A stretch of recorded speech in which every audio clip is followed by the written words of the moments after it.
So this guy comes up to me, and this has happened to me a couple of times since I've been working in Hollywood. And he's a friend of mine. This was a little while ago. He comes up to me and he's like, "Oh, I got this idea for a movie," and he tells it to me. And he's got some interesting pieces, and yeah, I can see it, visualize it. Yeah, that's a good idea. It's not a bad idea. So when do you get started, or how far are you in to this process?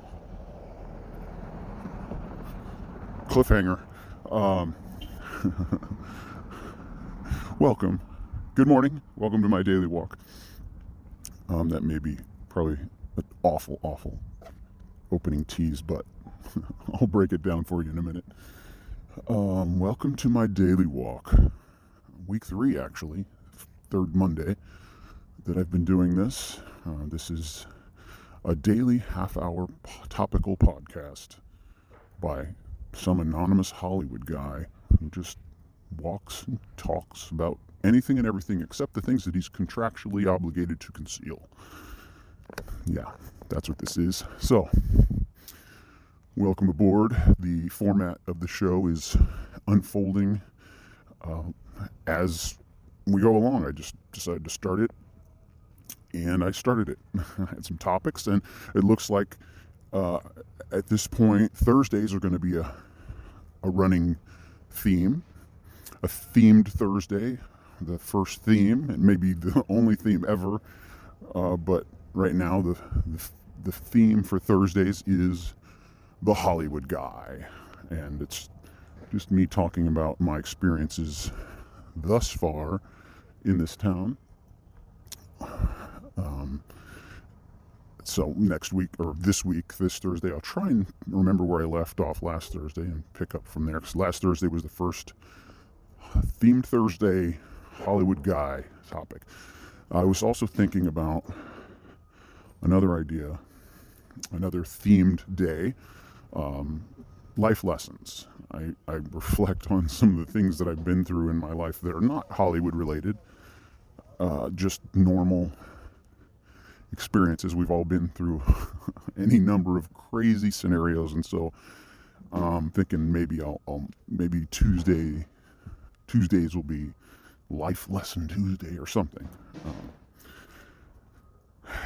And then, well, those are my thoughts right now. But I do have some topics ready for this week.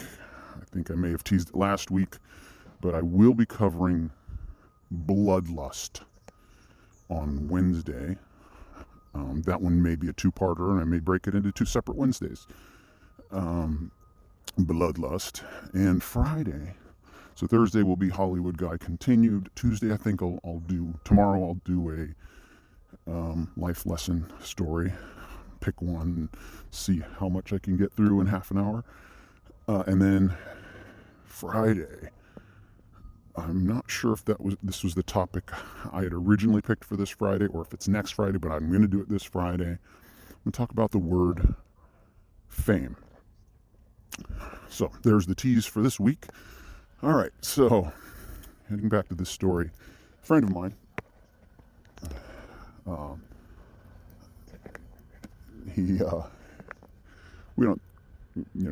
it's not like we saw each other every day or every week. He lived in another state.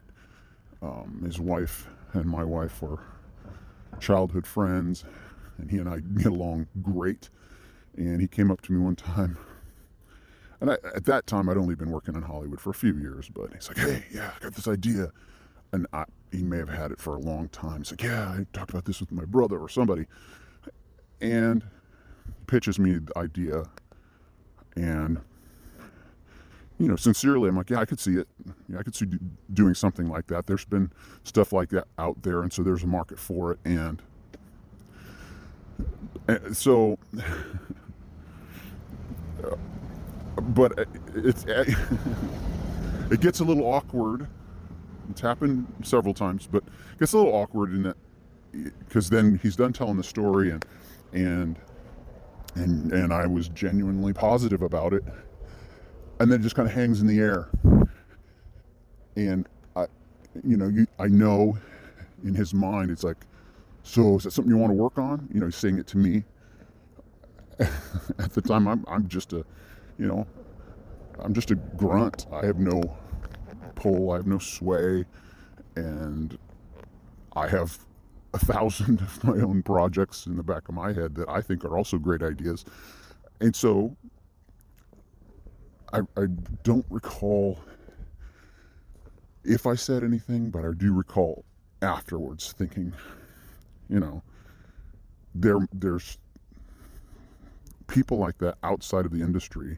I was one, with ideas, with good ideas, with some with great ideas. But that's not enough. Just having the idea is not enough. Getting your foot in the door to get that idea into someone's hands, that's the big hurdle right there. Not only are there a billion ideas outside of Hollywood, but there's a billion ideas inside of Hollywood that will never get made, with huge names behind them, with huge influential people involved, and they'll never get made. They're in process, they're in that thing called development hell, and one thing or another is falling through. Oh, we didn't get the contractual rights from so-and-so, we can't really do it until that happens. That person digs their heels in, I want this, I want that, and there's all of this power play pushing back and forth that kills projects. A lot of times people they don't have the vision you have, they have a different vision, they want it to go a different way. And especially if you're a newbie, if you're a noob, if you're brand new in town, nobody's going to listen to you. You got to listen to everybody else. And even if you do have a good idea that people buy into, one of the fundamental truths or fundamental principles in Hollywood is, new people tend to have to sell outright their first idea. They may attach themselves to the project and be involved as a producer or as a writer or as, just a credit as created by or something like that, but they end up having to sell all of their rights to someone with the money and the power or the influence to get it done. And then the creative decisions are out of their hands. And so they sacrifice their firstborn on the altar. And if that thing is successful, then they get another shot. If that thing is successful, then they have their name was attached to it, and then they have a shot at making their own. I could probably, that's just normal. I could probably list a bunch of familiar projects that are like that. And then there's those that never get a second shot, even if the first one was successful. And then there are the larger percentage of those are those who got their first shot and were not successful, and that was it. This is my big break, and no. So it's it's a heartbreak story that's common, that everybody's heard, but it's true. It happens over and over and over and over and over again every day in this town. Heartbreak, heartbreak, heartbreak. Whether you're trying to become an actor and a star, or a writer or creator, anything.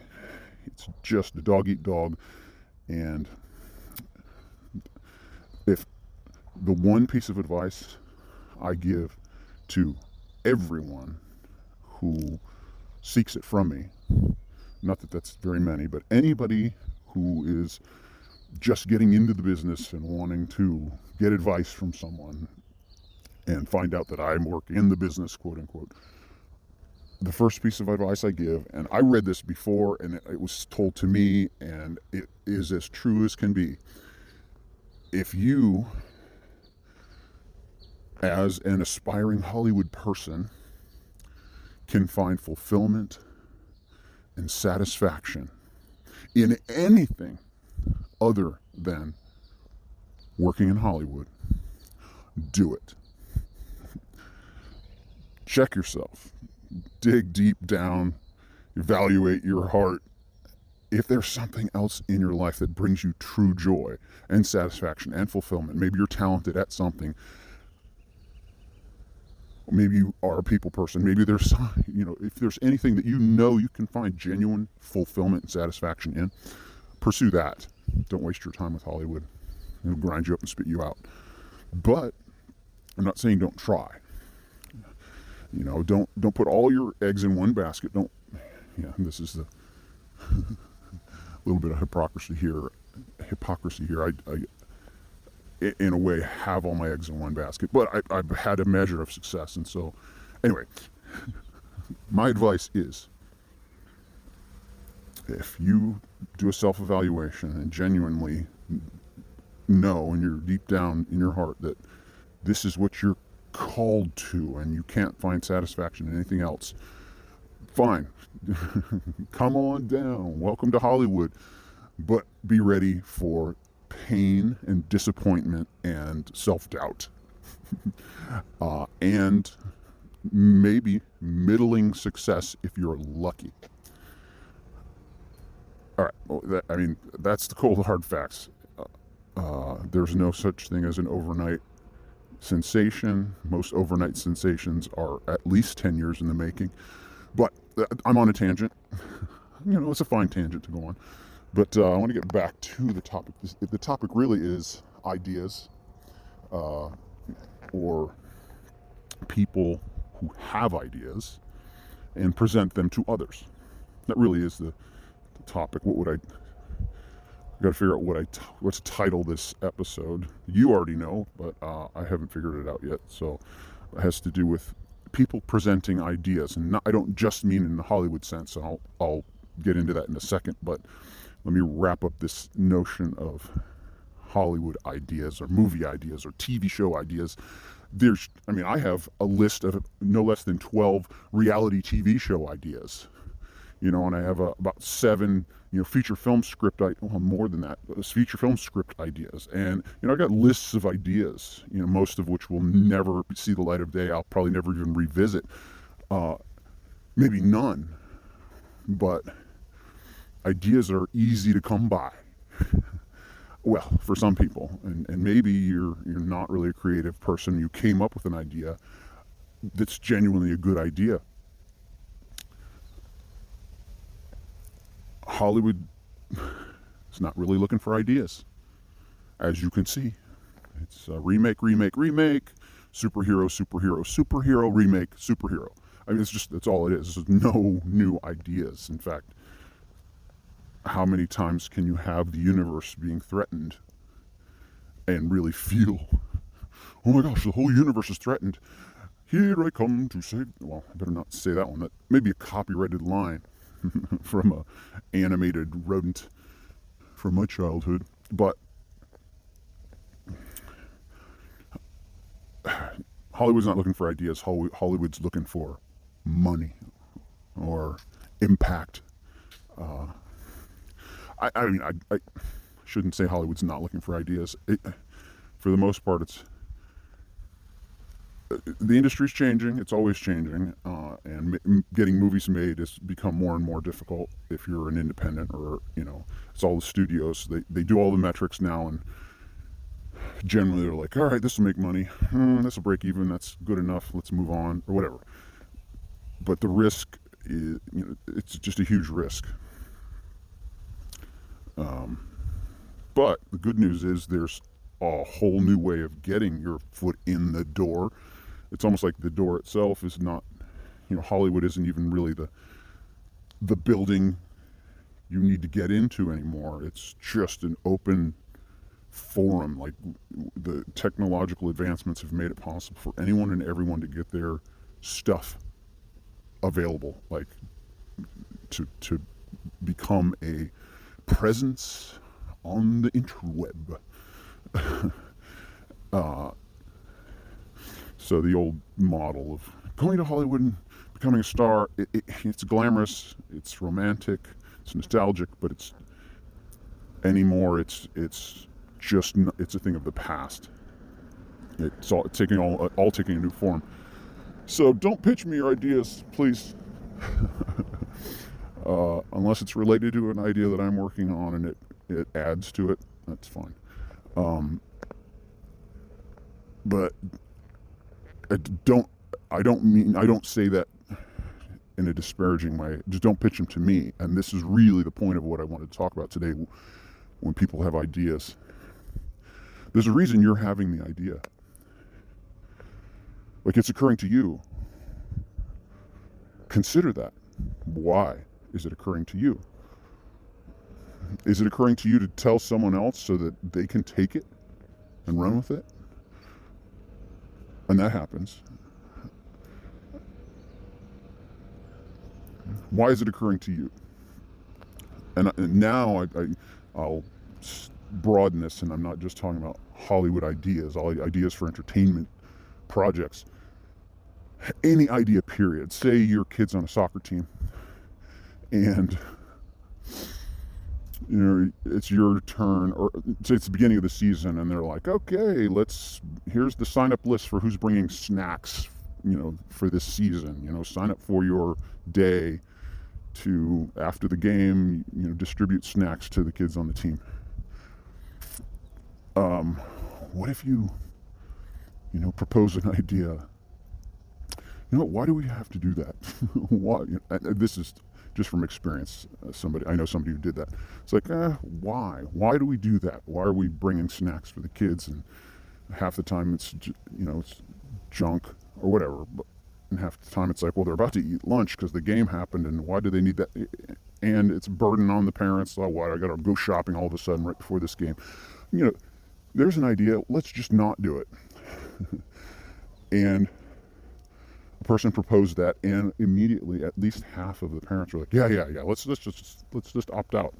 Good idea. And it was, it was adopted, and it was a relief, and one less thing to think about. And this kids didn't suffer, so it was an idea. But what if, and this happens also, what if that person didn't voice the idea, but they said it to someone else? It's like, well, do we really? One other parent's like this, and you say, well, what if we don't? What if we just opt out and not do it this season, this go around? And that other parent goes, well, why are you telling me? It's your idea. And that's the point I want to get at. We have ideas for a reason. Oh, I got to do a shoelace timeout. Hold on. I got to pause. Pausing. Unpaused. Seriously, how can I walk for 15 minutes and just walk and my shoe come untied? I'm doing an awful job of tying my shoe. All right, back to the topic. And I'm serious about this. I want to consider this. I don't know if I can go for another 12 minutes on this one notion, but people have ideas. Sometimes you're in a meeting, in a team setting where your point of view is important, or you're expected to come up with ideas. That I understand. You put your ideas into a collaborative effort, into a group setting. But what about, there are scenarios where you just have to deal with people, or other people are involved in the decision making, or other people involved and will be affected by the decisions you make, or that you're a part of a leadership or a team, or you have some influence in something, and people come up to you and say, well, I think you guys should this, or I think somebody should. That's it. Why doesn't somebody? So there's an intro idea, kind of how a lead in that happens more often than not. Oh, I think somebody should, or why doesn't somebody, or why doesn't anybody? And as soon as I hear that, my radar goes up. I'm like, well, somebody. Well, why don't you? If you think that is a worthy idea to be voiced, I mean, apparently you do, since you're voicing it to me. You think your idea is worthy enough to be voiced. Well, you own it. It's yours. It was your idea. So you follow through. If you really think if it's worthy enough for you to voice to one person, then consider who else you might voice it to. Good morning. Consider who else you might voice it to.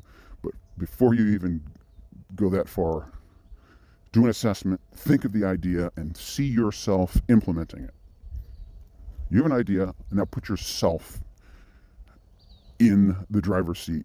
See yourself implementing it. And once you've taken that step, if you can't see yourself implementing it, then let it go. Let it go. I'm not saying this is universally applicable. I'm just saying, go through this process. If you are disgruntled or unsatisfied with how something is going and your idea is how to correct or fix something because you're complaining, and that's kind of where this probably comes up more than well, can't even say that, but that's a common occurrence. People dissatisfied with how things are voice their opinion. Well, they grumble, and maybe not go to the person responsible, but some other person that's involved. Oh, why don't they? Blah, blah, blah. Keep your mouth shut until you're ready to step into the role of whatever change you want to see affected. Take it on. Do it. Just do it. That's walking the walk. Yeah, I guess that's thematically appropriate for this show. Rather than talking the talk, walk the walk. And once you walk the walk, then you can talk the talk. Do rather than say. And then, while we're on this kind of idea of acting upon ideas, I think I hit on this in one of the very first podcasts. I think. Maybe not. Maybe I'm thinking of something else. But if you have an idea that once you've thought it through and you do see yourself in that role, in that position of taking the lead, taking charge, and acting upon it, do it now. If your idea is a good one, if it's something that will genuinely benefit whatever group you're a part of, whatever organization, whether it's as I mentioned, a soccer team, soccer league, school program, work project, community, neighborhood, some kind of benevolent volunteerism, or even if it's political action, or any idea that you think is going to enhance your own experience and the experience of your family and friends, that you've considered as not just a worthy idea, but something that you could see yourself doing. Do it. Just get started. Like, as soon as you're done listening to this, if something has popped into your head that's been nagging at you and you're like, why don't they? And I'm saying, why don't you?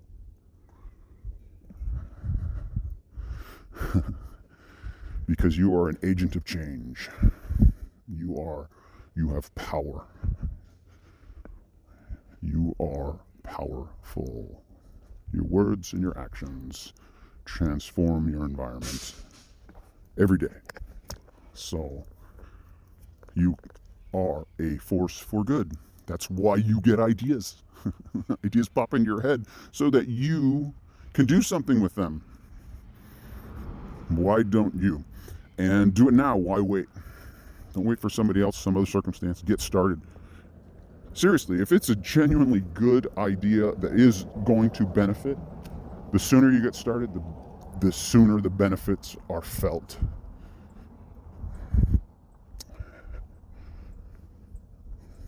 There, that was my topic. I know I'm early, so I'll ramble here for another 5.5 minutes. Ideas have been a common theme so far. For example, use my own example of just doing it. I'll probably think of several. Like working in Hollywood, I'm like, I think I want to work in Hollywood. Let's get started. Let's figure it out. Let's start teaching yourself some of the jobs that Hollywood wants. And I did. I taught myself a couple things, and from that decision, within about 1.5 years of making that decision, I had my first job in Hollywood. Or, here's another example. This podcast. I'm like, I'm working on a project that I think is pretty bad ASS. And we'll see if it goes anywhere, but boy, if it does, it's going to be cool. And it might be interesting if all along I've had this podcast going, and then that project happens and boom, everybody like benefits from it or enjoys it, and then, oh, look at this. He's been talking about it for a while already. And so I had that idea. I'm like, oh, not a bad idea. Let's just document this as we go. Podcast, let's do it. Within a week of thinking of it. Well, no, not within a week. I had thought of it. I had thought of doing a podcast. How long before? Do you hear those birds? I hope you do. They're chattering with each other. How long before I started the podcast did I have the idea? I'd say maybe a couple months, actually. Yeah, maybe a couple months. I had thought, well, I have to do this one thing, and once that's done, maybe I'll start a podcast. And then it came to a point where, well, why do I have to wait till I'm done with that thing? I'm going to do a podcast, a half an hour a morning, and it doesn't take any time to, upload it and export it and send it off. That's about as simple as it can be. It does take a little bit of time, a half an hour, no more than an hour. Really, it takes, I'd say, no more than 35 minutes a day.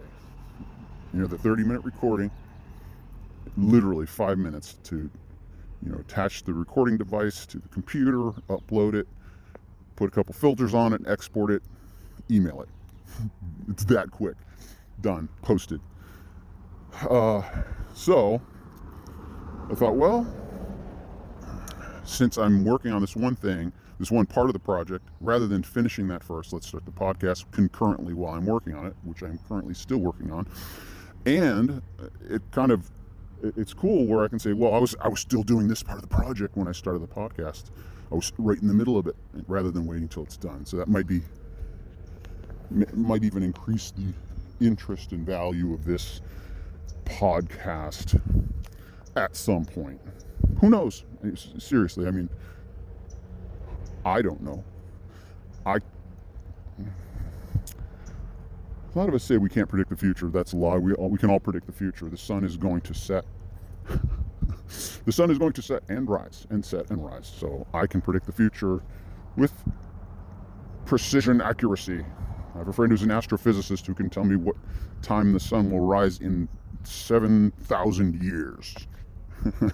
Right? Like, we can predict the future, but we can't predict.